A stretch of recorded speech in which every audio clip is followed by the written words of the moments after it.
Ready to go na unit ni Sir Marlon ng Las Piñas mga kabisyo. From 10 feet to 12 feet. Sir Marlon, pakita ko lang muna yung unit mo. Eto na, palit body or palit drop side body cargo mga kabisyo.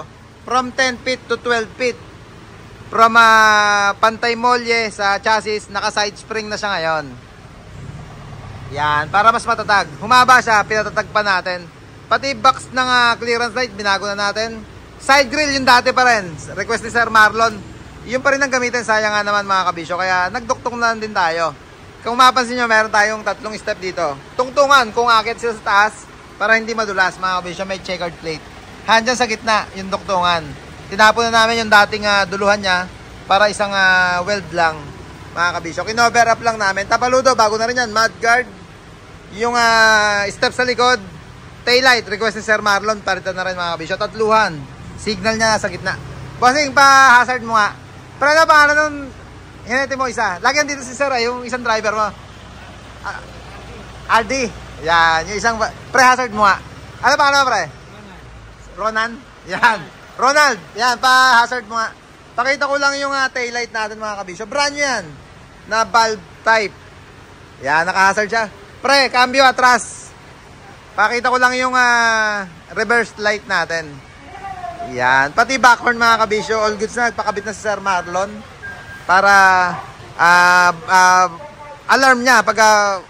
Yan. Para meron siyang backup alarm. Yung backhorn. Sa ilalim tayo mga kabisyo, nakita nyo yung shadow niya or underglow. LED yung ginagamit natin niya. Kagaya itong nakikita nyo mga kabisyo. Siya yan. Yung nakasinag sa ilalim. Ganda ng ganyang crystallized lens mga kabisyo na ginagamit natin pang underglow. Ito yung backlight kanina mga kabisyo, Japan Star Plus na LED. Plate frame, all goods na rin. Binago na rin natin. Grills protection sa taillight. Tubo yung sa ilalim niya para magkaroon ng additional design dun sa ilalim. Yan, pati mga marking niya mga kabisyo, keep distance, not for hire. Plate number, yari na rin sa baluarte natin. Mga cornering, stainless na ginamit natin dyan. Base nung or frame ng bed, stainless, yung pinapa-bend natin mga kabisyo, stainless plate. Bisagra, labe, pinabalutan ni Sir Marlon, request niya yan. Sir, ito na sir, thank you for trusting Team Kabisyo. All goods na at iuwi na niya. Sabi ko sir, i-break in muna niya, gawa nung meron kaming hinimas ng konti sa kanyang engine.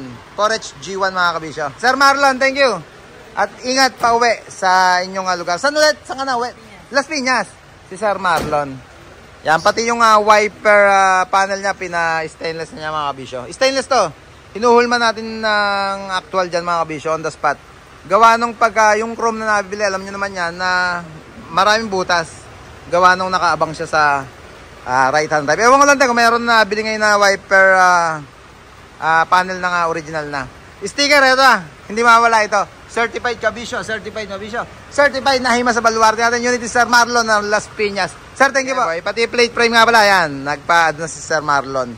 Yung mga chrome, dati na yan sa unit niya. Pati sa side mirror, bumper niya, dati na rin. Ang main concern niya, yung kanyang body. Pag gusto niya rin pagawa mga kabisyo ng ganyang drop side body, cargo, tawag lang kayo.